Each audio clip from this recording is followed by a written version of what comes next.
Good morning, good afternoon, good evening, wherever you are in the world. Welcome to FPL, don't panic.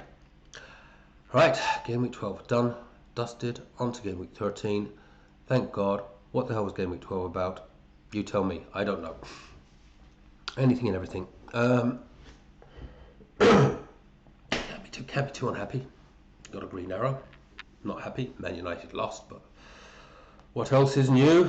Give us a false dawn and then rip it away from us. And once again go into a club once again slipping into crisis mode.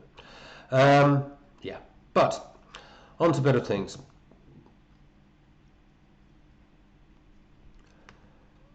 How do we feel about the game week as a whole? It's a green arrow, and I think we take that anytime we get one, no matter how lucky we've been. Was I lucky? Probably. We've moved, just sort of do a little quick by the numbers. Yeah, so rose from 754, 940 to 638, 335. Before the United match, I was barely hanging on to the top 1 million. And then Dewsbury Hall gets his goal, and that's how tight things are at the moment. So I went from just pretty much bang on 1 million to 638,000. It's very, very tight at the moment. One good differential comes in, it can have a massive rank impact. And Dewsbury Hall is less than 1% owned. Did I expect Dewsbury Hall to be my saviour? No. Did I want Dewsbury Hall to be my saviour? No. I'm a Man United fan. But my saviour for FPL, he absolutely was. So moving from 754 to 638 with just, it was 51 points, but I had the -4, 47 points fine. My average down now to 59, which is a long way from where I want to be, of an average of 70. That is still recoverable, but it is going to take some consistent scores to start creeping that back up again. On the plus side, I guess, though, number one average, and I'm not going to make the number one, obviously. Number one average is just 74.4 points at the moment, and they're on 881. That's actually very low for this time of the season. That average is usually up in the 80s. Similarly, the top for it to be in the top 100k at the moment, 746 points would get you there. And they're actually on an average of 62 at the moment. That is also very, very low. You would actually expect that to be the 65, 66 area at the moment. So my lower average is reflected across the game. Averages, I think particularly the last couple of weeks have driven that, where we haven't had returning captains. Unless you got very, very lucky with some very, very serious punty stuff. This week is the classic example of it. Haaland has not returned. 70% of the game was on Haaland, but 30% backed against Haaland, and rightly so. I was very close to doing it myself. I was within a deadline click of the clock, tick of the clock of being on Mbumo, but I chickened out. And then, of course, when Haaland blanked, I was thinking, oh, I should have stayed on Mbumo, but of course Mbumo didn't score, and Saka didn't score, and Mateta didn't score. Did any of you, interesting in my own subscribers or anyone that's listening, did you have a differential captain this week, and did it come in for you? Because those, to me, yeah, Mbumo, Thiago maybe, Mateta, Saka, you know, those were the differential captains, and none of them came in. And I think that is the primary reason why I actually managed to scrape some sort of a green this week. Anyway, it is what it is. It was a lot of points dodging there, but it does show you that even on a 45, and it was a 45 last week, and I got a green arrow, which I couldn't believe either. Yeah, captain's return. Captain's return, so important. And there were points left on the power call over this team. It could have been a really, really good game week. There's a lot of points dodging going on. Mukiele lost his clean sheet. That was on for a double-digit haul. Timber lost a clean sheet for a free kick goal. Who else? And yeah, but I don't think he did any huge amount in that game. Saka, yeah, maybe, but it's the front three where that front three. Haaland absolutely should have had a goal or two, I think. Thiago absolutely should have had another goal. And Mateta absolutely should have got. I mean, there should have been 30 or 40 points in that forward line, not 9. And that's the way this bloody game goes sometimes. So maybe, just maybe, as I say, averages do have a way of working out. Maybe it'll swing back my way next week. I live in hope because I'm going to need it. I do think this is going to be a really, really rocky game week. And I'll tell you why. Let's sip my coffee. We are going to see a lot of free hits played this week. And I know if I was free hitting, my team will look nothing like this. If you do have your free hit, I do think it's a good week to play it. I really do. As I look at my own team, well, Petrovic absolutely wouldn't be in goal. I'd probably go Kelleher maybe. Would you have an Arsenal asset away to Chelsea? I'd suggest it's a week to punt against them. I'm not sure I'd be going a defender against Bournemouth. Lacroix, I would probably have Munoz against Man United. I think I'd almost certainly have a Man City defender in there. I think O'Reilly would be the punt. I certainly don't think I'd be having Semenyo. I don't think I'd be going Saka either. Not sure I'd be going Mbeumo. I'd have a think about Mateta, given that United defence is still absolutely poor. Absolutely, I'd say that front three could be close. But other than that, if you're looking at some of these fixtures, Brentford, you'd have Brentford asset in there, wouldn't you? Home to Burnley. Brentford do score goals. Probably thinking Sade maybe, and as I said, Kelleher, or maybe even a Brentford defender, Collins. He had a real good purple patch at one point last year. He was 8, 9, 10 points, decent for DEFCON 2. Who else? You certainly got to look at City, haven't you? But who's City? So you're going to have Haaland. Outside of Haaland, who would you have? I'd say, okay, maybe O'Reilly or other City defender that maybe you might feel a little bit more locked down in minutes.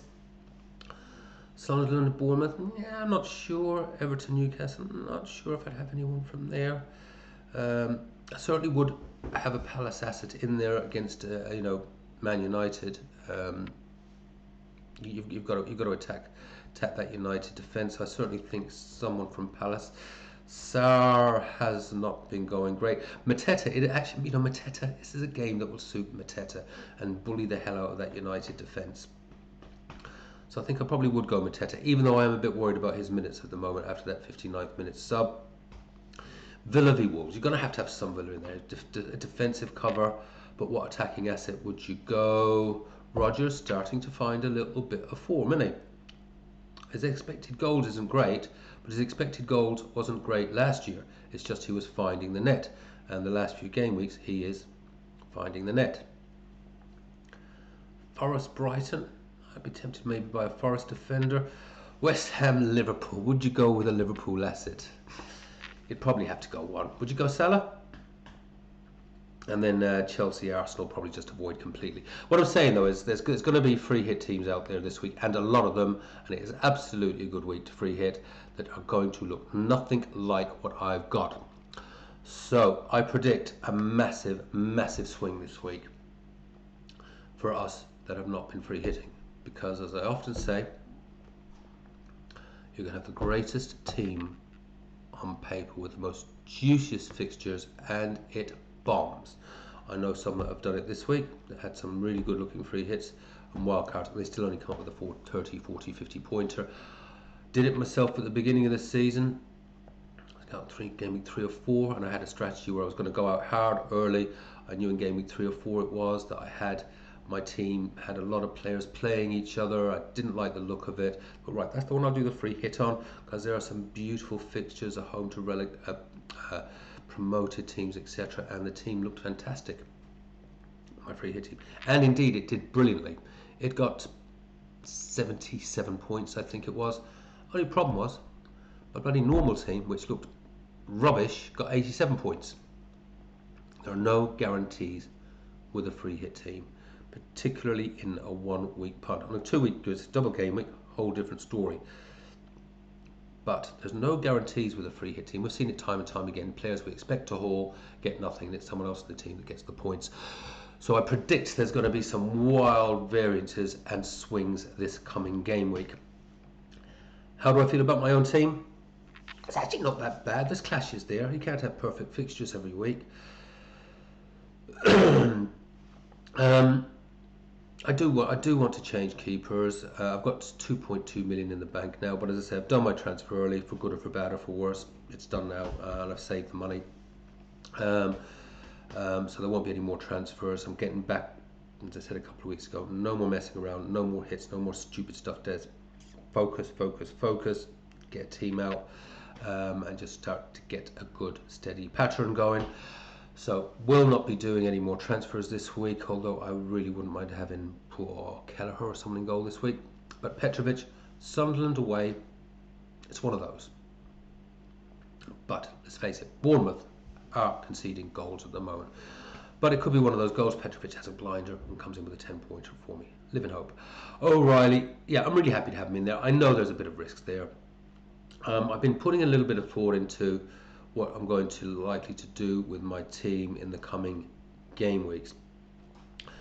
You know, by and large, I'm generally sort of happyish with the players, and there's a temptation to roll for the next 2 until I get to 15, and then make some tweaks there and get the full 5 transfers in 16. Now, some of the things that I am thinking about with this team going forward have been something that I had been thinking about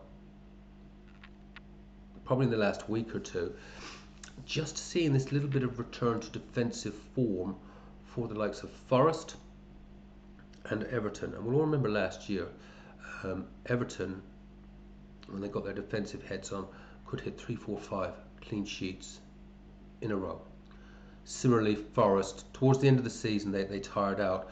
But while Nunes had that team well organised at the start of the season, they looked really good.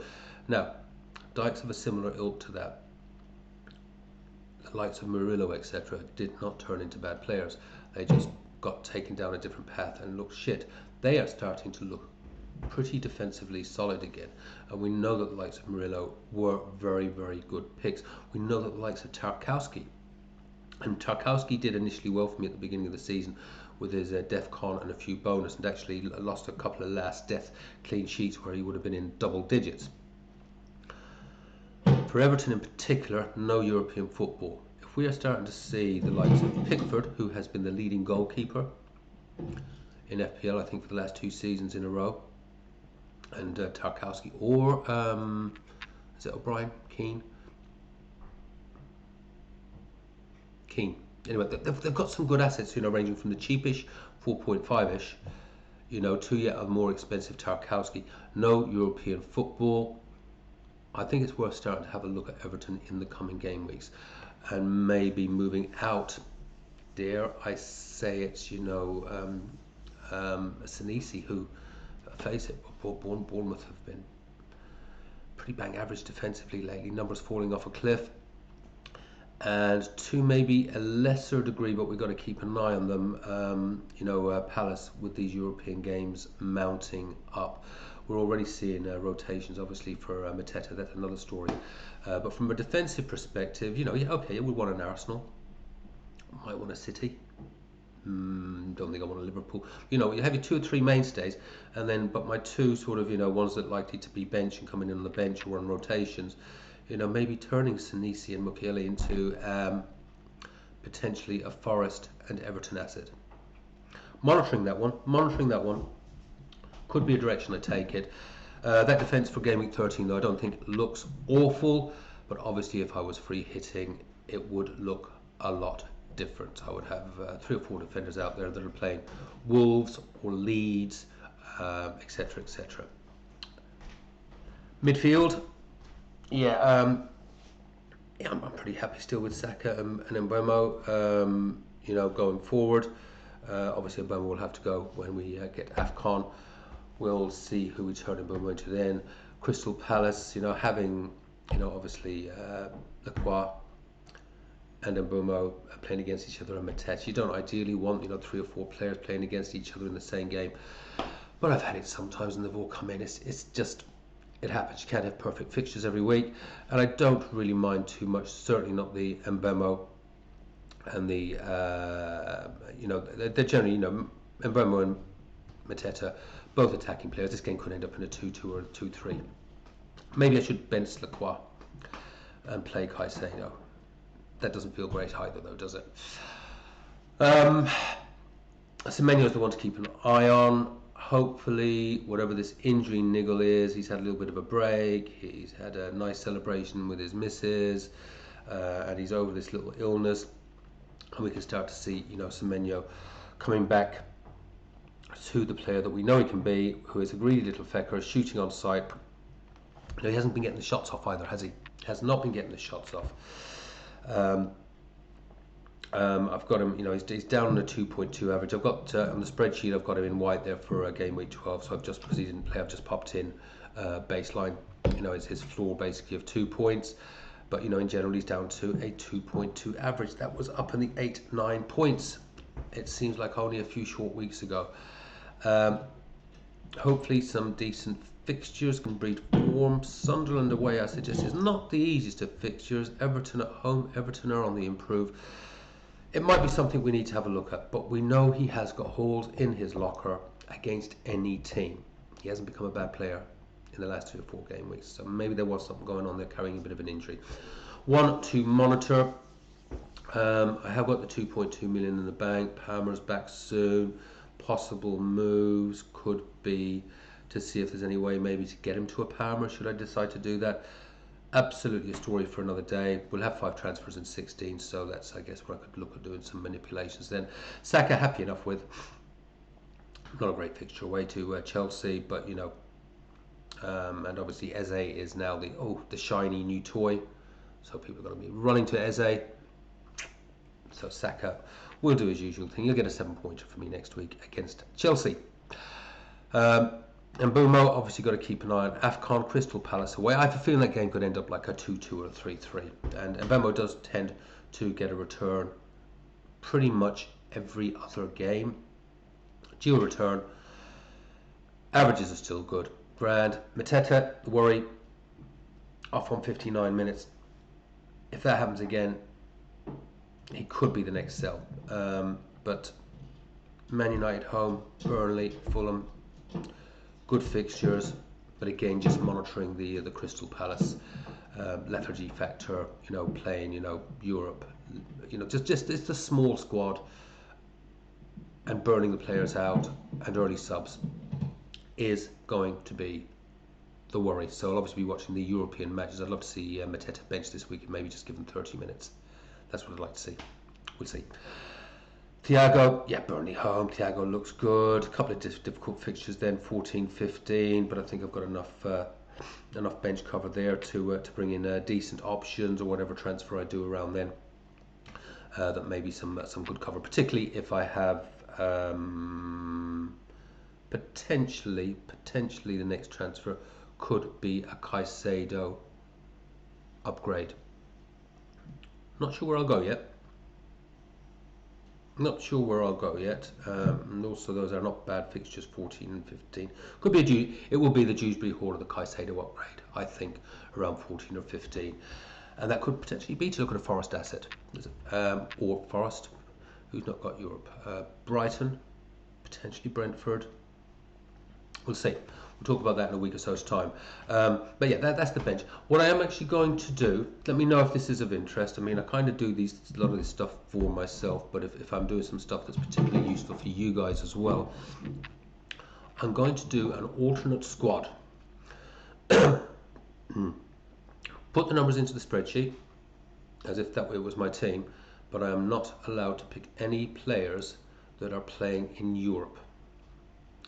I want to see how decent a squad I can build with non-European players, you know, whether it's a 4-4-2 or 3, put it in there, and their fixtures going forward, and see what these projections actually do look like. How would that team have been performing, and what would be the projections like going forward with their fixtures and you know, say a game week 13, 14, 15 predictions. I might do that later in the week. Let me know if that's useful for you, because that will give me the motivation to do it.